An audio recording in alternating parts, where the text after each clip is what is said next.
Good morning mga kabebe loves. So, umagang-umaga. Ako ngayon po ay nag-prepare ng aming pagkain. Kasi nga po ay magalaot na naman kami. Sasama ulit ako kay Eric, syempre. So, habang hindi pa malakas ang dagat, ako muna yung helper ni Eric. So, yung kabintahan pala kahapon mga kabebe loves ay 22 kilos ang huli namin. So, tig 200 ang kilo. Kayo na lang ang magkwenta kung ilan ang kabayaran. So, ano ako ngayon, magaprito ng aming ulam para dadalhin mamaya. Kasi magabaon kami para hindi kami magutom. Baka isang araw kami doon sa laot. So, ang oras pala ay alas 4 ng umaga dito sa amin. So, si Eric ay nasa baba dahil low tide. So, yung bangka ay pinalabas niya. Kasi pag low tide ay hirap ipalabas ang bangka dahil nga po ay puro bato. Kapag papunta talaga sa December, grabe talaga ang kate. So, merong kate sa umaga, merong kate sa hapon. At saka, matagal siya mag high tide mga kabibilabs. Hindi ko alam kung bakit. Prito tayo ng isda. So, isdang talakitok yung huli nila Eric. Kahapon kasi mga kabibilabs, nag-start daw ang low tide ay alas 3 ng madaling araw. Tapos natapos ay 8:45 na. O, diba? Napakahaba. Ito yung baon namin, kanin. Tapos yung ulam ay piniritong mamsa. Dito na kami mga kabebe loves. So, yung bangka ay doon. Malapit sa isla. Mga kabebe loves, nandito na kami. So, ayun yung bangka ni Eric. Green. Bali, nandito yung kapartner ni Eric. So, hindi daw siya makapartner dahil may pupuntahan. So, magasunod lang daw siya mamaya kapag may time pa mga kabebe loves. Siguro maghahila-hila na lang kami ng yung needle fish. Yun na naman yung aming hilahin habang wala pa kaming kapartner. Ang dami nang nagapanghinas. So, meron daw pupuntahan yung kasama ni Eric. Emergency lang daw. Bali dito banda, matubig pa siya mga kabibilabs. Kaya dito nilagay yung bangka ni Eric. Kasi doon sa harapan ay grabe.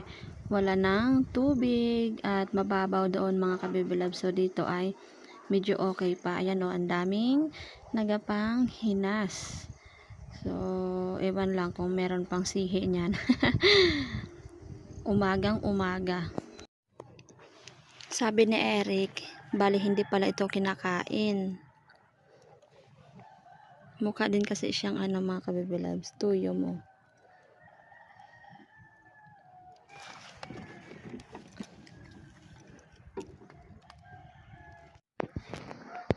Nakasakay ulit ako mga kabibilab. Yan. Aalis na ang barko.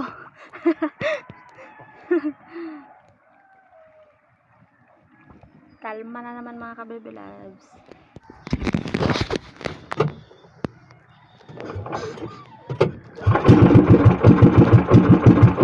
Okay. Ay, namatay.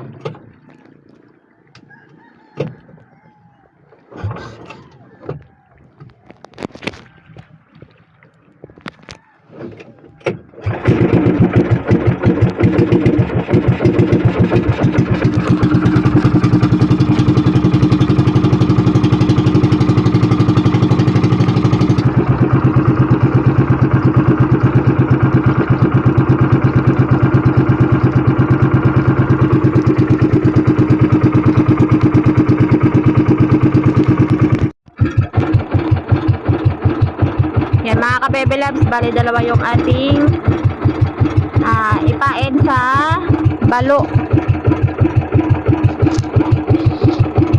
para masubukan kung ano talaga ang mabisang kinakain ng needlefish.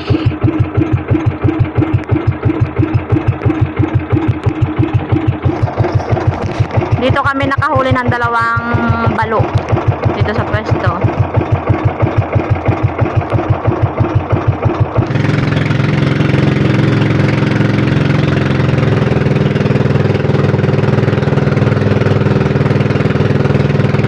Tambakol.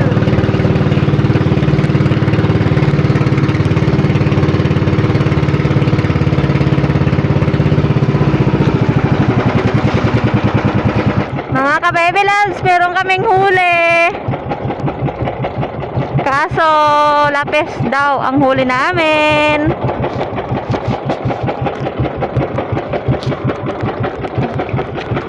Diyan mo lang batakin?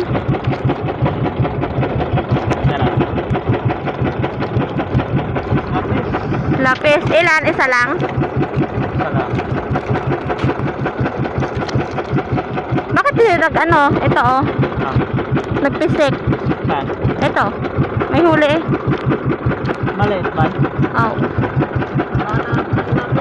Batake ng lapis! Tigil ang ibang bangka mga ka-baby loves dahil tumigil din ang lutang. Batake ng lapis natin.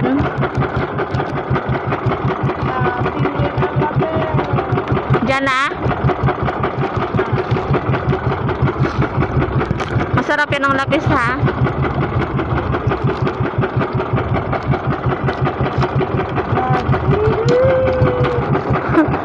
Diyan na ang lapis.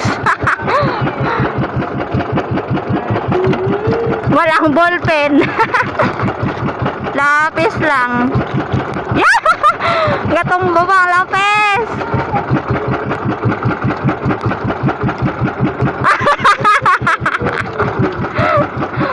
Isang piraso.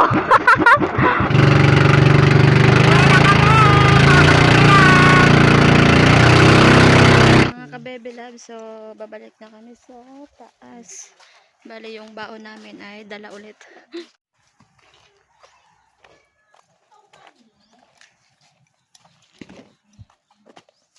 Mga ka-baby loves, nandito na kami ngayon sa bahay. So magluluto na po ako ng ating nahuli kanina, isang pirasong lapis. Yun lang ang kumain. Ayaw kumain ng yung mga malalaking isda kasi pangit siguro yung aming pamain. So si Eric po ay naghihimay na ng malunggay. Ayan mga ka-baby loves, syempre sasabawan ulit natin ang lapis. Lagyan natin ng sampalok para maasim-asim. Ayan yung malunggay na kinuha ni Eric. Ito lang sa sa tapat bahay. Mahangin na mga ka-baby loves at umulan kanina. Kumulo na yung ating tubig, sampalok ng pang-asim. Lagay ko na yung lapis. Yun. Lagay ko na ang malunggay mga ka-baby loves. Mga ka-baby loves, luto na yung ating sinampalokang lapis. Ito na yung ating isda mga ka-baby loves. Kain na kami. Mga ka-baby loves, so kain na tayo. Okay na. Para matasala ka kapag ingat pagkain ay may Kain na tayo mga ka-baby loves. tawa. Sama kita ng aswang. Ay, Lapis. Ano sa itong tawag sa iba? tapos magluluto na tayo.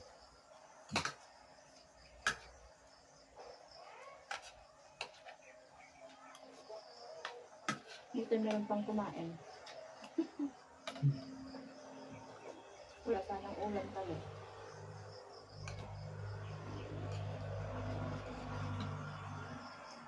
Ulas na yun.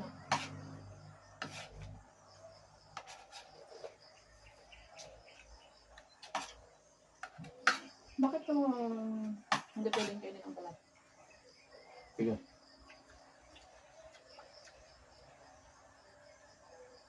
Bangka. Bangka or plain. Bangka.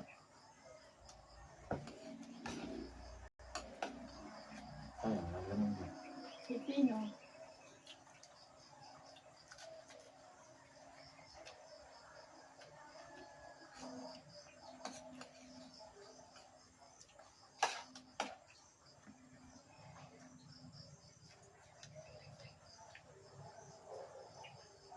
Mabay na mga kabibulan. See you guys sa next video natin. Thanks for watching. Salamat sa inyong lahat. Bye-bye.